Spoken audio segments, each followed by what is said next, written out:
Hello and welcome to a new video, which is, as you can see, it's called The Night Before Christmas. This is about reading and understanding. So basically there's the story followed by some questions that are about things in the story. So here we go with the story. It was Christmas Eve, and Nosasawa was alone in her apartment in Bangkok. She had two flatmates, but they had both gone home to their families for Christmas. They knew Nosasawa couldn't go home because of the fighting in Myanmar, and each of them had asked her if she wanted to spend Christmas with their family. She had said no, even though she would have loved to have gone. The shop where she worked stayed open late on Christmas Eve because lots of people wanted to do last-minute shopping. The boss had asked her to work on that day and said she would get extra wages if she worked until 8:30 p.m. when the shop closed. She was a 22-year-old student and short of money, so she agreed. That helped with the money, but now it was 9:30 p.m. and she had just got home to an empty flat. After working late, she had zero energy. Her battery was 0%. She didn't want to go to bed yet because it was Christmas Eve, and she thought it would be really lame to go to bed at 9:30. Besides, she wasn't looking forward to waking up on the morning of Christmas Day with no one to talk to and nothing special to do. She just sat in her favorite chair until it was nearly 10 p.m., wondering if it was worth it to get some extra money and whether she shouldn't have taken up the offer of one of her flatmates and spent Christmas at their place. Even though she didn't want to go to bed yet, her eyes began to close because she was so tired from work.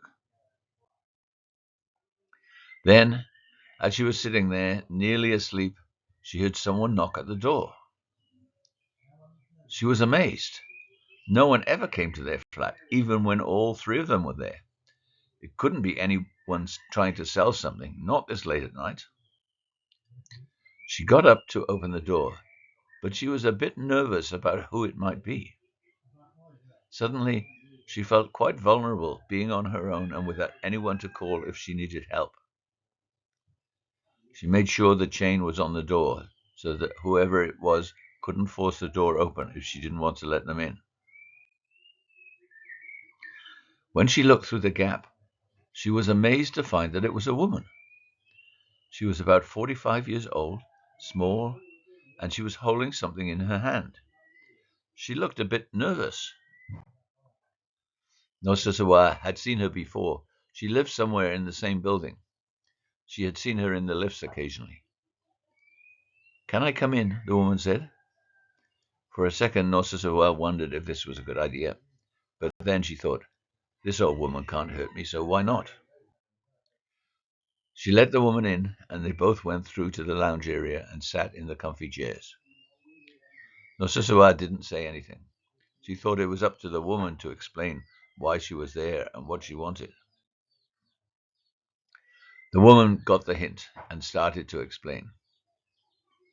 "I saw you come in a little while ago and thought you must be here on your own. I saw your flatmates leave this morning with lots of luggage. It looked like they were going home for Christmas.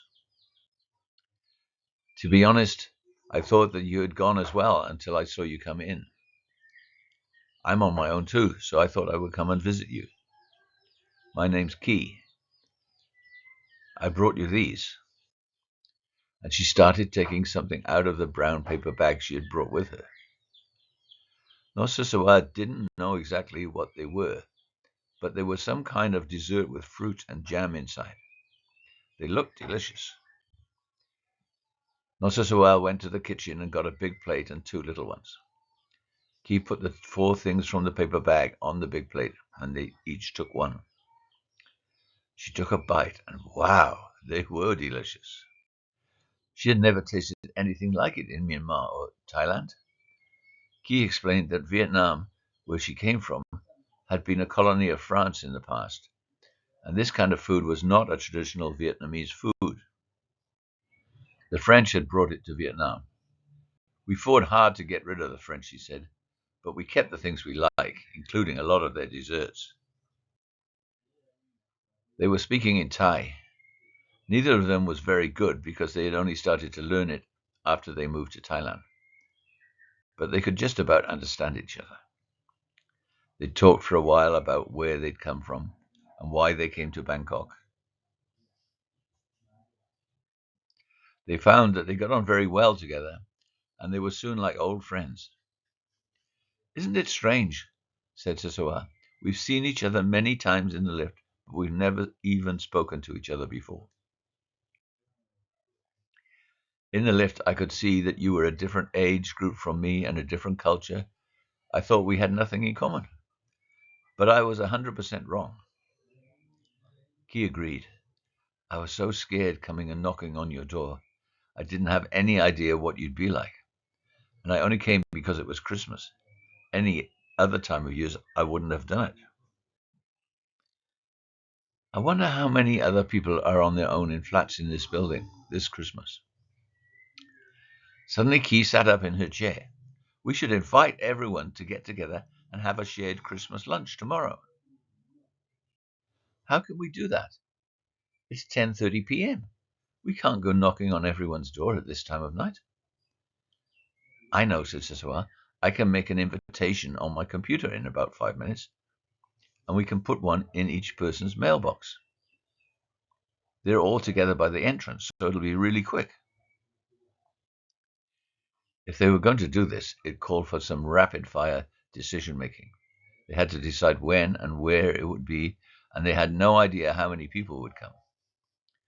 They didn't have time to overthink it, and they decided everything in the 5 minutes it took Siswa to create the invitation. As soon as they were printed, they got the lift down to the entrance and put one in each mailbox. When they got back to her flat, they sat back down in the comfy chairs and took a deep breath. "What have we let ourselves in for?" said Key. "It's too late now to plan everything for tomorrow. Let's leave it until tomorrow. We'll meet at 8 a.m. That should give us time before people arrive at 12. The invitation said 12 o'clock, but a few people started turning up from 11:30 onwards. As they walked in, they offered to help with the organization, and everyone who came brought food with them. Mostly, it was special dishes from their home country, because only about 3 of the 20 people who came were native Thais. The others came from all over Southeast Asia. It meant that for many of the guests, they were going to eat a number of dishes they had never tried before, and maybe never heard of. The mix of people reflected the kind of building it was. A not very attractive block near to the city center, run down, but with low rents and with mainly immigrant tenants. Of course, many tenants had gone home for Christmas, and even though the invitation had started by saying, "If you're on your own this Christmas," there were some who came from the same flat. Nobody cared about things like that. It seemed that there was no one who had ignored the invitation and was still sitting in their flat on their own at Christmas. It was true that nobody knew all the people in the building, but most people knew their neighbors. So when they saw the invitation, they made sure their neighbors knew about it as well, and then they all came. Naturally, many of them had already been planning what to eat on Christmas Day, or they had prepared food in advance to reduce the work to be done on Christmas Day. No one seemed to worry. They just brought it all along. Conversation was a bit difficult. It wasn't that people were quiet because they didn't know each other. In fact, the opposite was true. Everyone wanted to know more about their neighbors. The problem was that Thai was not their first language for some people, and talking in Thai was a bit of a challenge. But everyone was in the same boat, so no one was embarrassed about it. If two people couldn't understand each other, they just called in someone else to help. It seemed to work just fine. They ate and talked and put some Christmas music on. When they heard a tune they knew, they started singing, often different words in a different language than other guests, but to the same tune. No one cared if it sounded weird. Eventually, everyone had eaten about as much food as they could, and they sat on the chairs or the arms of the chairs or on the floor. There was plenty of food left over, but everyone was full. There was a big range of drinks as well to meet everyone's taste, and everyone took one and went back for more when they were empty. No one showed any sign of leaving, though a few people made quick trips back to their flat to get more food or plates or whatever. In the afternoon, a few people dozed off, so the rest kept the noise level down. At last, Nosusawa and Ki had a chance to take a break. Someone suggested turning the TV on, but most people didn't want it, so it stayed off. After about an hour of rest and not doing much, they started to play games. There were plenty of games that everyone knew, even if the rules in their country were a bit different. Musical chairs was a big favorite, and no one got upset when they were out, and it led to lots of fun and laughter. They tied pieces of fruit on a string, and you had to eat it without using your hands. And they put other pieces of fruit in a bowl of water, and again you had to eat it without your hands. The floor and people's clothes got wet, but no one worried about it. Most of the tenants were from Buddhist countries, so Christmas didn't have any special religious importance for them. But it was a major holiday, and there was no way they weren't going to participate. As the evening got later, some people started to leave and go back to their flats. Like Nosusawa, they had stayed in Bangkok to earn extra money, and that meant they were working the next day. Ki and Susawa encouraged them to take some of the food with them, because there was still so much on the table. The last group all left at the same time, because no one wanted to be the last to leave. When they closed the door behind them, Ki and Susawa sank into the comfy chairs, exhausted but very happy. "What just happened?" said Ki. "I'm not quite sure," said Susawa, "but I think it was something special." "Yes, it feels like there was a fire prepared, all made from dry wood and ready to be lit. Our invitation last night was the flame that started it." "Back home," said Susawa, "my village has about 20 families, and I know every member of every family. Here, until today, I didn't even know the people who live in the same building," said Ki. "2 days ago, I didn't even know you." "But that's what's so weird about it," said Ki. "The way things went today, you can see that everyone wanted to know everyone else. So why didn't they?" "Yes," Susawa said. "Do you remember the meeting last year about changes to the rules for the building? A lot of people who live in the building came, but it was just a pain for most of us. We didn't want to be there, but we needed to know what the rule changes were. We all wanted to get away as soon as possible. We weren't interested in meeting our neighbors." "You're right. And I feel now that this is just the start of something. It won't be the last time we get together like this. Maybe we'll take trips to the beach together," said Ki. "Maybe we'll get together to make them fix the problems in the building. I hate it when the electricity goes off and you look out the window and all the other apartments still have their lights on," said Susawa. "Good luck with that," said Ki. "They'll never fix anything." "I'm lucky," said Susawa. "I got a new friend that I didn't have 2 days ago. That's the best Christmas present I've had in ages." "Me too," said Ki. "If you told me last week that I would have a new friend from Myanmar by Christmas, I would have laughed at you." Maybe that's the secret. People talk about the magic of Christmas. It's not the lights and Christmas trees and the presents. It's because Christmas makes us do things, good things about people that we wouldn't do any other time. That's what's really magical about Christmas. Okay, now the questions about the story. First one, why do you think Nosisawa was worried when she heard a knock on her door late at night?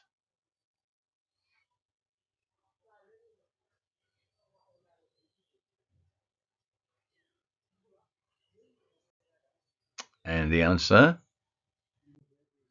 because she didn't know who it was late and an unusual time to call, and she had no one to call if she needed to. Next one. At the end of the Christmas celebration, why did a lot of people leave at the same time?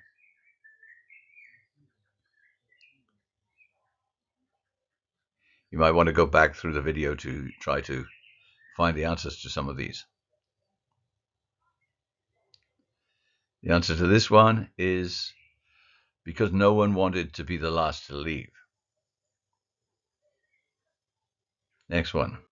Why didn't Nosasawa go to stay with one of her flatmates over Christmas?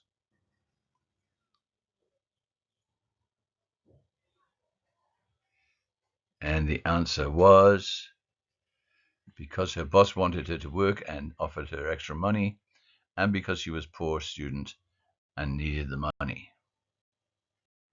What is the main theme or message of the story? Don't tell the story. The answer is what the story is really about, not what happened.